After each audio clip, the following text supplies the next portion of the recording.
What's up guys? Today we're replacing the engine air filter on our 2014 Honda Odyssey.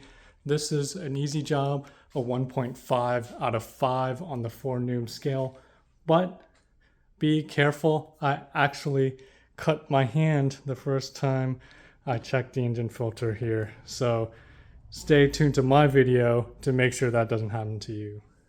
So our engine filter is going to be here on the driver's side, and it is just going to be held in with 3 clips.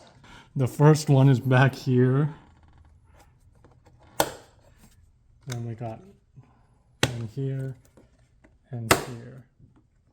And then this is just going to lift up, but we don't have to disattach this. So we can just lift it up a little bit and just pull out our dirty air filter. Now one tip, the bottom side here can be dirty, so you might want to just get a paper towel and clean a little in there. Now I've got the Fram air filter. Link to this will be in the description below. I know a lot of people don't like the Fram air filters. I'll link to the Honda OEM as well. But note, here's the Honda OEM, here's the Fram.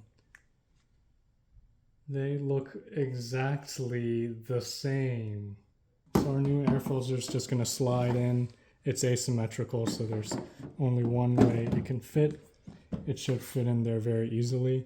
And now we have the only complicated part of the job. So the only difficulty of reattaching this cover is this little part right here. It's got to slide into there. And now if you push this down flat and then you try to slide it in, it won't go in. So the way we want to do this is put one hand here and lift this up a little bit so it's still at an angle.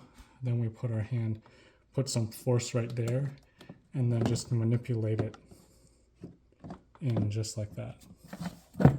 Okay, now we got a tight snug fit and we can easily reattach. 1, 2,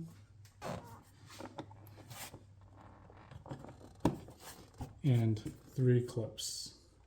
So the first time I did this, I was just trying to manipulate this thing, and I did just scrape my hand right there on this clamp. So definitely be careful about that right here. So that's it for replacing the engine air filter on the Honda Odyssey. Hope this helped you and saved you some money. If it did, give it a thumbs up, and I'll see you in the next video.